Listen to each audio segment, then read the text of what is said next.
तरतीब चल रहे टैक्सी स्टैंड, बस स्टैंड और जो वहाँ पर लोगों ने तमाम प्रकार के अवैध पार्किंग स्थल बना दिए गए हैं, यह भी है। और शहरी क्षेत्रों में या नगरीय क्षेत्रों में या सड़क के किनारे जो बस्तियां हैं वहाँ पर अतिक्रमण भी इसका कारण है।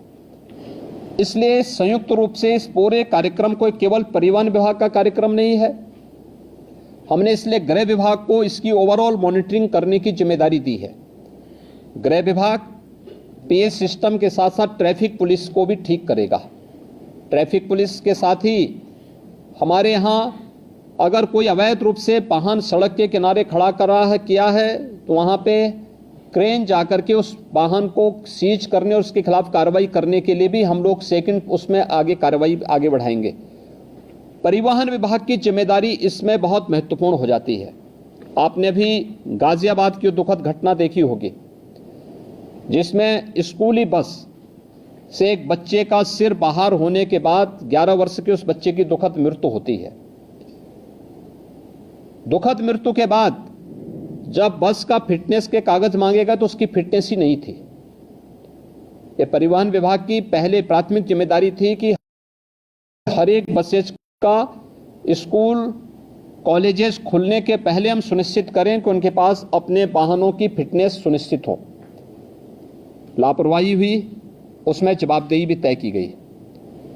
परिवहन विभाग को इस बात को सुनिश्चित करना होगा कि सभी प्रकार के बसेज का, ये स्कूली बसेज हों, प्राइवेट में कॉन्ट्रैक्ट कैरिज में चलने वाली बसेज हों या फिर परिवहन विभाग के साथ संबद्ध बसेज हों या फिर उत्तर प्रदेश परिवहन निगम के द्वारा संचालित वाहन हों या ट्रक हों, 4 व्हीलर हों, 2 व्हीलर हों, इनको नियमित रूप से इनकी चेकिंग करना और ट्रैफिक के नियमों का पालन करवाने की व्यवस्था इनसे सुनिश्चित करना, यह परिवहन विभाग सुनिश्चित करें। उनकी जो फील्ड में तैनात जो भी उनके अधिकारीगण हैं वे इसको सुनिश्चित करवाएं। पुलिस की मदद भी लें, ट्रैफिक पुलिस की मदद भी करें। ओवरलोडिंग को रोकना, सड़क के किनारे कोई ट्रक कोई बस अवैध रूप से पार्किंग न करें और सभी जिलाधिकारी और पुलिस अधीक्षक इस बात को सुनिश्चित कर लें। उप जिलाधिकारीगण भी और डिप्टी एसपी भी इस वीडियो कॉन्फ्रेंसिंग के साथ जुड़े होंगे, वे इस बात को नोट करेंगे किसी भी सड़क पर, वह हाईवे हो, स्टेट हाईवे हो, एक्सप्रेसवे हो, जिला मार्ग हो, नगरीय चौराहा हो या कोई भी अन्य स्थल हो, अवैध bus stand, taxi stand, 3 wheeler stand, rickshaw stand या कोई भी इस प्रकार की अवैध गतिविधि नहीं चलनी चाहिए। स्टैंड का मतलब सड़क के किनारे उसके पास पर्याप्त मात्रा में पार्किंग का स्पेस हो, वहां आने वाले यात्रियों के लिए कुछ बुनियादी सुविधाएं हो, महिलाओं के लिए, पुरुषों के लिए टॉयलेट हो, पेयजल की सुविधा हो, बैठने की व्यवस्था हो, तो कोई व्यक्ति स्टैंड के नाम पर तब वहां पर प्रशासन से अनुमति लेकर के तब तो स्टैंड की फीस वसूल कर सकता है। लेकिन अगर सड़क पर कोई करता है तो उस पर अवैध रूप से संचालित इस प्रकार के सभी वो अगले 24 घंटे के अंदर बंद होने चाहिए। बंद होने के साथ ही हमें सुनिश्चित करें कि अगर कोई व्यक्ति इस तरीके के उसको करने का अभ्यस्त है तो उसमें एफआईआर लॉन्च करके, गैंगस्टर के अंदर एफआईआर लॉन्च करके उसमें फिर हमें उसकी पूरी संपत्ति को जब्त करना चाहिए। उसने इस प्रकार के अवैध वसूली से जो पैसा कमाया है वह राजकोष में वो पैसा आना चाहिए, इसकी कार्रवाई हमारी आगे बढ़ जानी चाहिए। इसलिए अवैध रूप से स्टैंड नहीं चलेंगे। लखनऊ अगर हम अयोध्या की ओर से आते हैं या बाराबंकी की ओर से आते हैं या कानपुर की ओर से आते हैं, कई कई किलोमीटर तक हम लोग देखते हैं ट्रक्स खड़े हैं हाईवे के किनारे। क्यों खड़े हैं? बहुत बार एक्सीडेंट के कारण भी बनते हैं। ये सड़क के किनारे कोई वाहन खड़ा नहीं होगा। नियमित पेट्रोलिंग करना, परिवहन विभाग और गृह विभाग इस बात को सुनिश्चित करेंगे, पेट्रोलिंग सुनिश्चित करते हुए सड़क के किनारे कोई भी इस प्रकार के वाहन खड़े नहीं होंगे, उनके लिए पार्किंग का स्पेस उपलब्ध करवाइए, या अन्यथा वो सड़क पर चलते रहें। ढाबा भी अगर पार्किंग के लिए नहीं है तो ढाबा को भी, इस प्रकार के अवैध ढाबों को भी आप सड़क के किनारे से हटाएंगे। एक्सप्रेस हाईवे हो, पीडब्ल्यूडी से जुड़े हुए मार्ग हो, नगर विकास से जुड़े हुए हो या किसी भी अन्य विभाग से जुड़े हुए मार्ग हो, अवैध अतिक्रमण इनमें से सब जगह हट जाना चाहिए।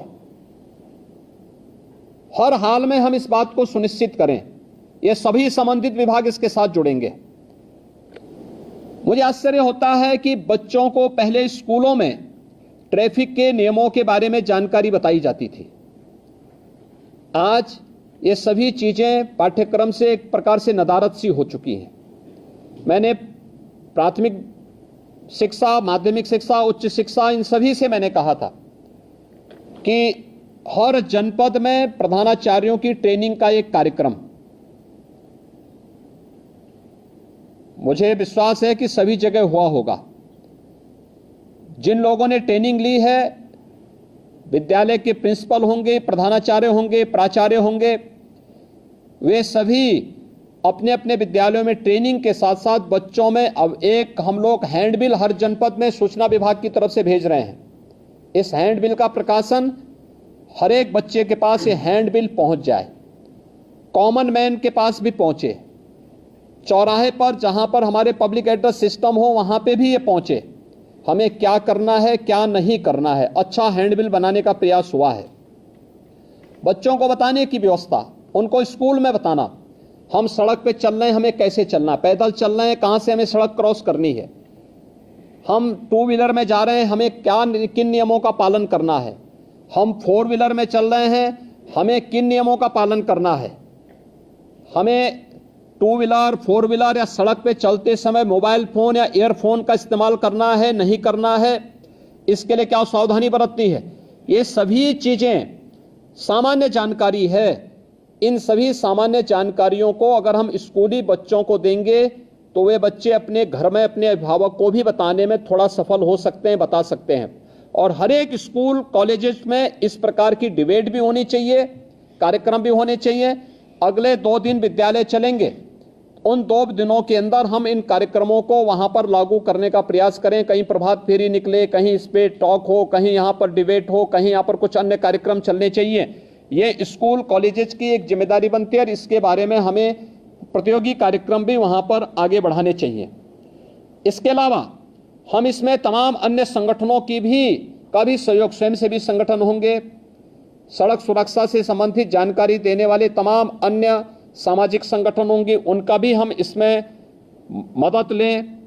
इसमें हम लोगों से इस बात को सुनिश्चित करें कि सड़क स्टंट करने की जगह नहीं है। ओवर ब्रिजेज या फ्लाईओवर के ऊपर जो स्टंट होते हैं, जो युवा स्टंट कर रहे हैं अपने बाइक से, हर हाल में इसको रोकना।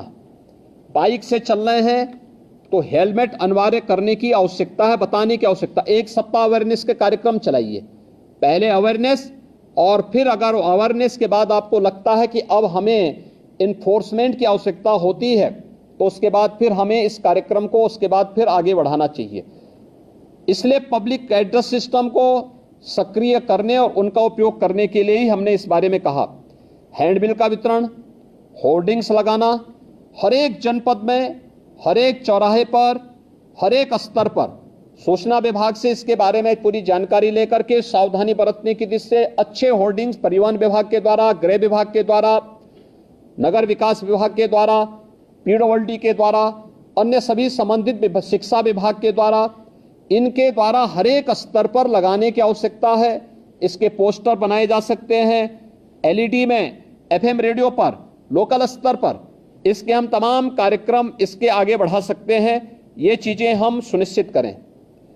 परिवहन विभाग इस बात को सुनिश्चित करें कि जो वह ड्राइविंग लाइसेंस देते हैं हम ऑनलाइन तो दें, लेकिन इस बात को सुनिश्चित करें कि ट्रैक पर भी हम उनकी एक बार देखें कि वह इस योग्य है कि नहीं है कि हम उसे ड्राइविंग लाइसेंस दे सकें। अन्यथा खैरात के भाव बांटने की वो बंद करिए और आरटीओ के कार्यालय दलालों से मुक्त हो, किसी भी प्रकार की दलाली की गतिविधि वहां न चले। इस बात को भी हर एक जनपद में जिलाधिकारी और पुलिस अधीक्षक की टीम सुनिश्चित करें। ओवरलोडिंग को रोकने की कार्रवाई, जहां से ओवरलोडिंग हो रही है उसी केंद्र पर रोकना। ऐसा नहीं कि आप सड़क पे लेके आ रहे हैं और सड़क पर लेकर आने के बाद फिर सड़क पर अवैध रूप से जाम लग रहा है, लंबा जाम में लोगों को फंसना पड़ रहा है। जहां से हो रहा है वहां से आप बोलिए कि 5 टन की क्षमता है तो उसमें 15 टन नहीं जाएगा या 10 टन नहीं जाएगा।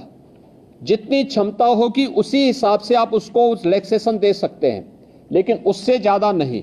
सड़कें खराब होती हैं और फिर उसके बाद जहां मर्जी आती है वहां वो अपना ट्रक और अपना वाहन खड़ा करके शेष अन्य लोगों के भी आना जाने को पूरी तरह बाधित करते हैं।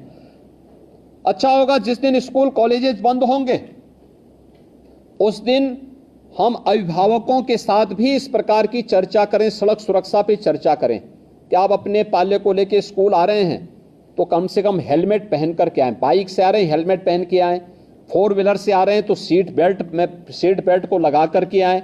बच्चे को सड़क सुरक्षा के बारे में, कहां से सड़क क्रॉस करनी है इसके बारे में जानकारी दें। ऐसा नहीं कि कहीं भी वो क्रॉस कर रहा है और बिना देखे चल रहा है, चपेटे में आएगा तो उसके बाद फिर बोलने की आवश्यकता नहीं। इन चीजों को हम उसके बारे में देखें। सड़क सुधार से संबंधित जो अन्य मामले हैं जिसमें लोक पीडब्ल्यूडी का है, एनएच का है, एनएचईआई है, यूपीडा है, ईडा है, इसमें ब्लैक स्पॉट को सुधारने की कार्रवाई। ब्लैक स्पॉट के बारे में हम लगातार कहते रहे हैं। साइनेजेज कहां पे हमें लगाने हैं? पहले सड़कों पर वाहन कम थे, हर एक जगह लगाया जाता था। आगे अंधा मोड़ है, आगे पुल है, आगे स्कूल है, आगे हॉस्पिटल है, आज ये सभी साइनेजेस हट चुके हैं। इसको फिर सभी संबंधित विभाग अपने अपने उसमें सुनिश्चित करें। आगे बाजार है, ये सभी चीजें लगनी चाहिए। स्पीड कितनी होनी चाहिए, स्पीड लिमिट भी उसमें लिखें। हमें तय करना होगा कि कोई भी ओवर स्पीडिंग ना हो, इसके कारण किसी की गति सीमा के बारे में हम सुनिश्चित करें, अवैध ढाबों के बारे में हम सुनिश्चित कर लें। और इसके अलावा हमें इन चीजों के बारे में भी तय करना होगा कि टोल प्लाजा में ओवर स्पीडिंग और ओवरलोडिंग के बारे में हमें इन चीजों को वहां पे सुनिश्चित करना होगा। ब्रेथ एनालाइजर को भी उपयोग करके चालकों के परीक्षण की कार्रवाई को करना। खनन विभाग के साथ मिलकर के हमें जनपद के अंदर इल्लीगल माइनिंग को रोकना और इल्लीगल माइनिंग के साथ साथ ओवरलोडिंग को भी उसके साथ रोकना है। जिलाधिकारी, पुलिस अधीक्षक माइनिंग विभाग के साथ मिलकर के इसको सुनिश्चित करेंगे हर जनपद में कि इल्लीगल माइनिंग भी नहीं होनी है और ओवरलोडिंग भी रोकना है। पहले अवेयरनेस के कार्यक्रम करें और वहां पे उसके पहले जहां से शुरू हो रहा वहीं से आप इस कार्यक्रम को शुरू कर देंगे। सड़कें अपने आप साफ सुथरी दिखाई देंगी। इसके अलावा स्वास्थ्य विभाग की भी इसमें बड़ी भूमिका होनी है।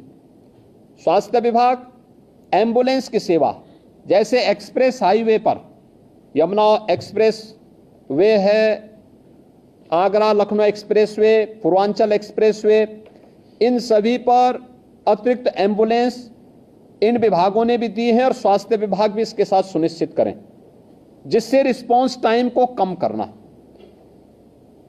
गोल्डन आवर के अंदर ही व्यक्ति को अगर दुर्भाग्य से कहीं कोई एक्सीडेंट हो गया है, उसे हम ट्रामा सेंटर या किसी उच्च हायर सेंटर में पहुंचा करके उसके जीवन को बचाने की कार्रवाई वहां पे सुनिश्चित कर सकें।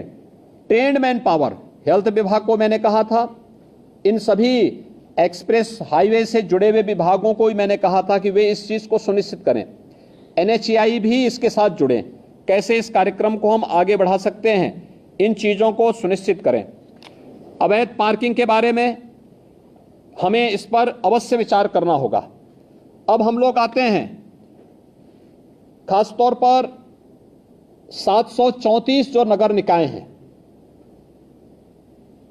देखिए, नगर निकायों पर शासन पैसा देता है। नगर निकायों को कैसे आप आत्मनिर्भर बना सकते हैं, इसके बारे में नगर विकास विभाग ने कुछ कार्रवाई प्रारंभ की है।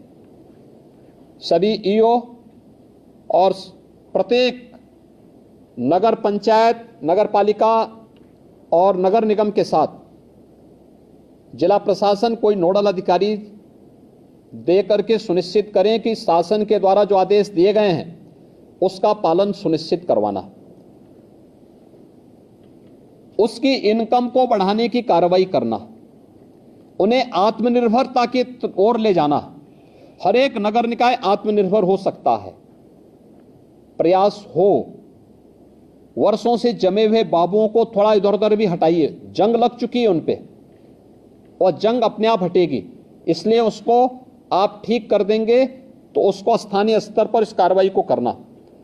अवैध स्टैंड जितने भी होंगे इसको हटाने की कार्रवाई एक अगले 24 घंटे के अंदर अवैध स्टैंड तो हम हर हाल में हटा दें। कहीं भी अवैध स्टैंड नहीं चलने चाहिए, कहीं भी, हाईवे पर, एक्सप्रेसवे पर, स्टेट हाईवे पर, नगर निकाय के अंदर कहीं भी नहीं चलने चाहिए, किसी जिला मार्ग पर कहीं भी ना चले। इस बात को हम सुनिश्चित करें और जहां चलने हैं उसके लिए स्पेस उपलब्ध कराइए। आपके द्वारा उसको नोटिफाई किया जाए, बाकायदा उसको ऑप्शन निकाले जाएं और फिर वहां पे अच्छे लोगों को, माफिया प्रवृत्ति के किसी भी व्यक्ति को किसी भी ठेका पट्टे के साथ मत जुड़ने दीजिए। एक भी माफिया जुड़ेगा उसका पूरा गैंग फिर वहां पर अनैतिक और अवैध गतिविधियों का अड्डा बना देगा। हर एक माफिया की कमर तोड़ डालिए, कोई भी अवैध और अनैतिक गतिविधि उसको मत संचालित करने दीजिए। उसकी आर्थिक स्थिति अगर मजबूत होगी तो आपका जीना हराम कर देगा। उसकी आर्थिक गतिविधि को पूरी तरह ब्लॉक कर देना। और ये जितने भी अवैध स्टैंड चल रहे हैं, डग्गा मार बसें चल रही हैं, ओवर लोडिंग के कार्य चल रहा है, इसमें माफिया ग्रुप अभी भी हावी है। इसको रोकना, हर एक हाल में रोकना। मंत्री समूह जून प्रथम सप्ताह में हर जनपद में जाएगा। फिर से मैं भी हर जनपद में जाऊंगा, मेरे पास भी अनेक हर जनपद की रिपोर्ट प्रतिदिन आती है। उस समय मेरे पास किसी भी जनपद से कोई नकारात्मक रिपोर्ट नहीं दिखनी चाहिए और इस बात को सुनिश्चित करना है।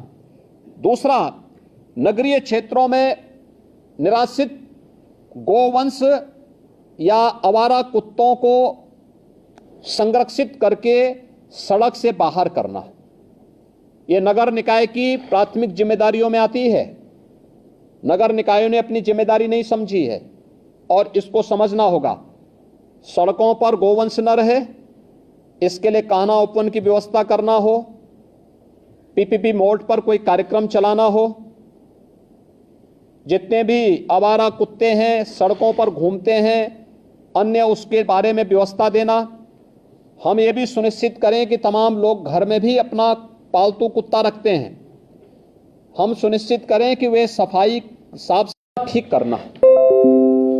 समय पे स्ट्रीट लाइट जुड़े, ऑटो मोड पर रहे, सुबह होते ही अपने आप बंद हो, एक ऑटो मोड पर उसको चलाएं और साफ सफाई की व्यवस्था सुनिश्चित करना। नगरीय क्षेत्रों में यह साफ सफाई दिखनी चाहिए, पॉलीथीन फ्री होना चाहिए, कोई पॉलीथीन का उपयोग न हो। आधी समस्या मुझे याद है, जब प्लास्टिक लोग उपयोग करते थे, किसी भी नगर में हम सफाई कितनी भी कर लें, हवा का एक झोंका आता था, उतना ही कचरा फिर से दिखाई देने लगता था। प्लास्टिक फ्री होने के बाद सड़कें अब साफ सफाई दिखने लग गई हैं, लेकिन जहां पे प्लास्टिक को अभी भी बैन नहीं किया गया है वहीं पर यह समस्या आती है, कचरे की समस्या वहीं आती है, गंदगी की समस्या वहीं आती है। प्लास्टिक हर हाल में बैन किया गया है, उसको कतई आप लोग अलाउ मत होने दीजिए। हर नगर निकाय वहां का जिस उप जिलाधिकारी के अधीन आ रहा है, वो उप जिलाधिकारी, वहां के डिप्टी एसपी, जिलाधिकारी और पुलिस अधीक्षक इस बात को सुनिश्चित करेंगे कि इसको हम लोग किसी भी स्थिति में वहां पे नहीं चलने देंगे और उसको वहां से हटाएं और साफ सफाई की व्यवस्था सुनिश्चित करें। आईटीएमएस 17 के 17 नगर निकाय जो नगर निगम हमारे हैं, इसमें आईटीएमएस 10 में स्मार्ट सिटी मिशन के अंतर्गत है तो बन चुका है या बन रहा है। शेष 7 में राज्य सरकार, राज्य शासन की ओर से, नगर विकास की ओर से आईटीएमएस बनना है। आईटीएमएस को सेफ सिटी के साथ जोड़ना, गृह विभाग के साथ जोड़ना और सभी नगर 17 के 17 नगर निगमों के साथ साथ नोएडा, ग्रेटर नोएडा में भी हम इसको सुनिश्चित करवा लें कि इसको हम सेफ सिटी के साथ जोड़ेंगे और सेफ सिटी मिशन के अंतर्गत हम इस कार्यक्रम को आगे बढ़ाएंगे। हम जो सिटी के अंदर होर्डिंग लगाते हैं, बेतरतीब होर्डिंग बंद करवाइए।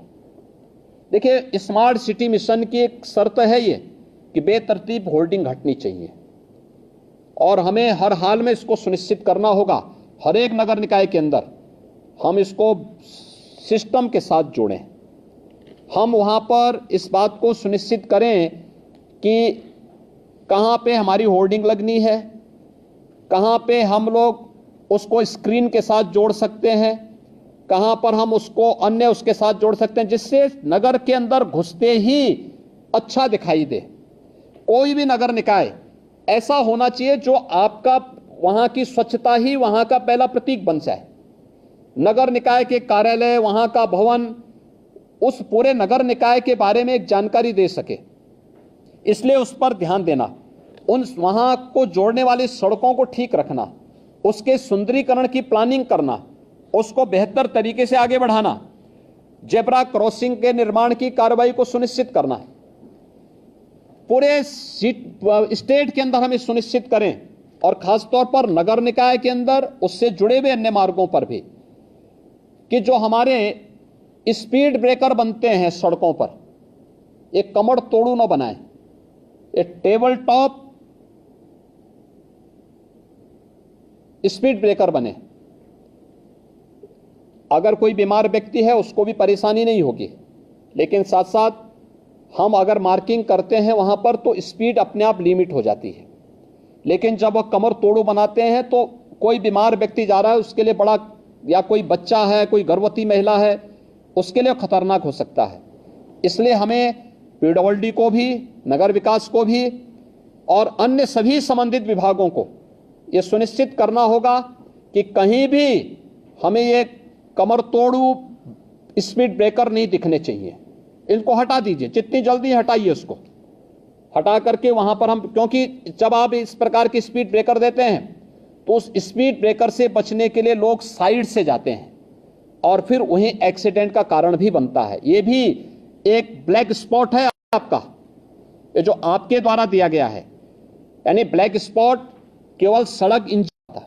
2 बार वहां पर एक्सीडेंट हुआ और एक बार तो जो सिटी बस सेवा, वहां पे इलेक्ट्रिक बस सेवा है, उससे जुड़ा हुआ व्यक्ति ने जबरदस्ती 6 लोगों को कुचला था वहां पे। और उस दौरान कानपुर के अंदर प्रशासन की संवेदनशीलता देखने को मिल रही थी कि कितनी तेजी के साथ वे लोग वहां जा रहे थे। यानी मुझे यहां से इलेक्शन के बावजूद मुझे बोलना पड़ा कि आप लोग वहां क्यों नहीं पहुंचे। 11-12 घंटे के बाद फिर उनकी उपस्थिति वहां हो रही। ये दिखती है कि हम कितने संवेदनशील हैं। नगर निकाय इस बात को सुनिश्चित करें कि सिटी बस सेवा को संचालित करने वाला जो ऑपरेटर है,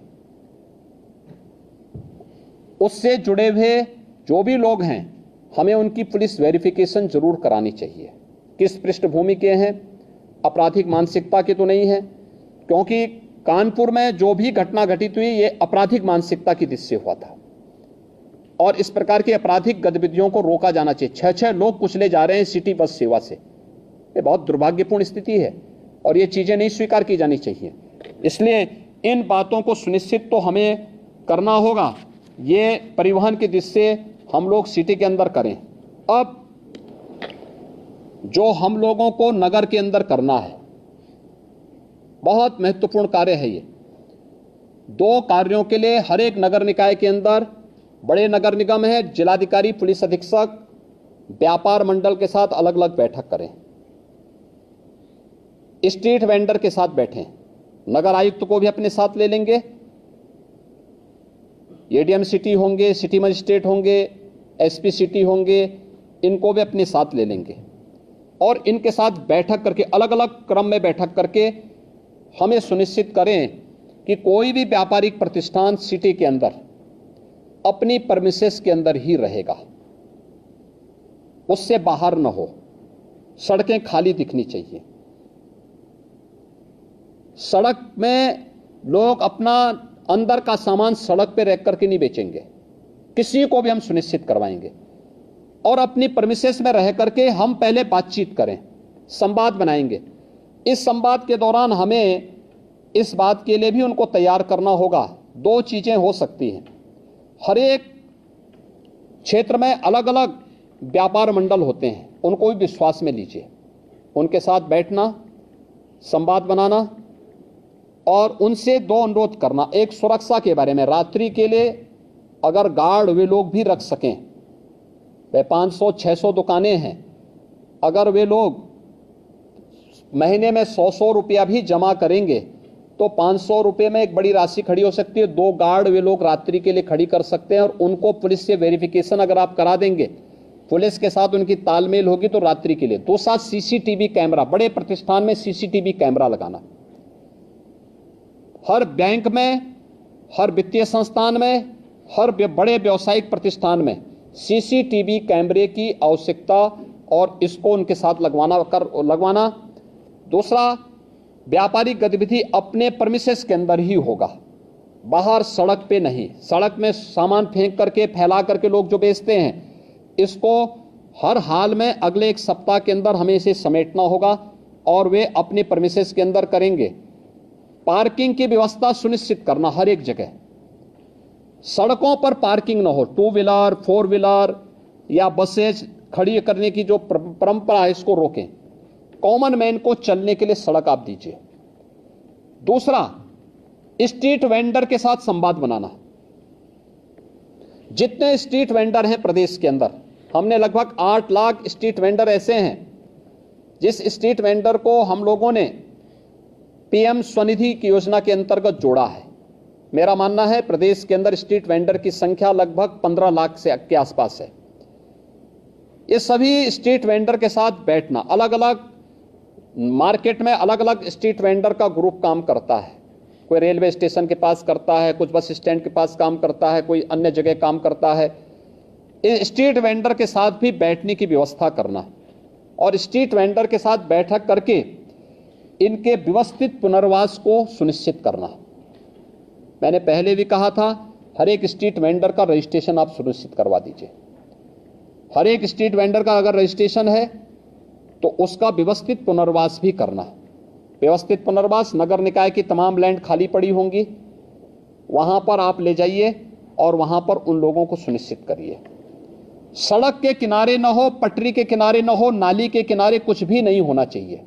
मैं देख रहा हूं बहुत सारे नगर निकायों में बाहर से आने वाले तमाम लोगों ने डेरा जमा लिया है, उन्होंने झोपड़ी बना ली है नालियों के ऊपर और वहां पर अवैध रूप से वे लोग रह रहे हैं और उसमें से बहुत सारे लोग तो अवैध गतिविधियों में भी लिप्त हैं। खासतौर पर जो डकैती की घटनाएं होती हैं, याद करिए अभी हम लोगों ने लखनऊ में 2 वर्ष पहले जो रैकेट पकड़ा था वो रैकेट था बांग्लादेश का और वही लखनऊ में डकैती डाला था। लखनऊ के बाद फिर अलीगढ़ में डाला था, अलीगढ़ के बाद फिर उसका हाथरस में, फोन उसका हमारे सर्विलांस में आ गया था और फिर उसका एक व्यक्ति, उसके साथ का एक व्यक्ति बांग्लादेश वापस भी पहुंच गया था। यानी 3 जगह हत्या करके डकैती डालने के बाद उनमें से एक व्यक्ति बांग्लादेश पहुंच गया, एक व्यक्ति बाद में हमारे हत्थे भी चढ़ा था। यानी ये चीजें दिखती हैं कि हम लोग कैसे आंखें बंद करके चलते हैं। सड़क के किनारे कौन डाल रहा है झोपड़ी, कोई पता नहीं होता हम लोगों को। लोकल स्तर पर जवाबदेही सुनिश्चित करें, नगर निकाय अपना एक अधिकारी तैनात करें और पुलिस की जो लोकल पुलिस है, लोकल थाना, उसकी जवाबदेही सुनिश्चित करें। एक बार अतिक्रमण हट गया है, व्यवस्थित पुनर्वास हो गया, दोबारा अगर कोई झोपड़ी डाल रहा है, दोबारा कोई वहां पे अतिक्रमण कर रहा है, उसी समय उसके खिलाफ कार्रवाई सुनिश्चित करिए। जो व्यक्ति पुलिस का हो, नगर निकाय का हो, उस क्षेत्र में स्वच्छता के साथ जुड़ा होगा या उस क्षेत्र का इंस्पेक्टर होगा, कोई तो सुपरवाइजर होगा, कोई तो होगा। ऐसा तो है नहीं कि नगर निकाय इतना बड़ा उसके पास मैन पावर है और उसका कोई व्यक्ति सुपरविजन करने वाला नहीं है। यह हम सुनिश्चित करें कि कोई भी व्यक्ति फिर से वहां पर वो न करने पाए। ये अवैध गतिविधियों का केंद्र बिंदु नगर निकाय के किनारे, सड़क के किनारे झोपड़ी डाल करके दिन भर वहां पर लोग अपनी तमाम गतिविधियों को संचालित कर रहे हैं, ये कतई नहीं हो सकता। और संवाद बना करके, जो पहले से चले आ रहे स्ट्रीट वेंडर हैं, संवाद बनाइए और फिर उनको 2-3-4 स्थान दिखाइए। तमाम स्पेस हैं आपके पास, उन स्पेस में से किसी एक जगह व्यवस्थित पुनर्वास करिए। उनके लिए छोटे छोटे अगर आप लोग वहां पे दुकानें बना सकते हैं, कुछ अच्छे मॉडल खड़ा कर सकते हैं, उनको एक निश्चित किराए के साथ महीने में आप 50 रुपये 100 रुपये, नगर निकाय की इनकम भी बढ़ेगी, सफाई कर्मी दे दीजिए और वे व्यवस्थित रूप से वहां बसेंगे। सब्जी मंडी है या कोई भी इस प्रकार की मंडी है, उसको भी व्यवस्थित रूप से करना, सफाई के साथ जोड़ना, एक सिस्टम के साथ जोड़ना, अपनी परमिसेस में ही उसकी अनुमति देना। कहीं ट्रांसपोर्ट नगर है, ट्रांसपोर्ट नगर जहां है वहीं से ट्रांसपोर्ट की गतिविधि हो। सिटी के अंदर कब आना है, कब उन्हें अपलोड करना है, कब डाउनलोड करना है, इन सभी चीजों को एक निश्चय उसके साथ आप बना करके तय करें और संवाद बना करके तय करें। व्यापार मंडल को विश्वास में लीजिए, चैम्बर ऑफ इंडस्ट्रीज को लीजिए, चैम्बर ऑफ ट्रेडर्स को विश्वास में लीजिए, स्ट्रीट वेंडर को व्यवस्थित पुनर्वास के लिए उनको विश्वास में लीजिए और देखना चाहिए कि अगले 15 दिन के अंदर प्रदेश के अंदर कोई भी नगर निकाय के अंदर हम जाएं, कोई माननीय मंत्री जाएं तो साफ सुथरा दिखना चाहिए, एक सिस्टम दिखना चाहिए, स्वतःस्फूर्त भाव के साथ गतिविधियां चलती हुई दिखाई देनी चाहिए। स्मार्ट सिटी के पीछे प्रधानमंत्री जी की जो मंशा है कि हमारी सिटी कैसे दिखनी चाहिए, उस प्रकार की मंशा को आप वहां पे पूरा कर सकते हैं। और इसको लागू करने के लिए आज मैंने ये वीडियो कॉन्फ्रेंसिंग में आप सबको बुलाया है और इसमें हर एक स्तर के अधिकारी की जवाबदेही सुनिश्चित होगी, इस बात को सुनिश्चित करेंगे। एक जो मामला मेरे पास आ रहा है जो बहुत गंभीर मामला है, इसको आप सुनिश्चित करेंगे।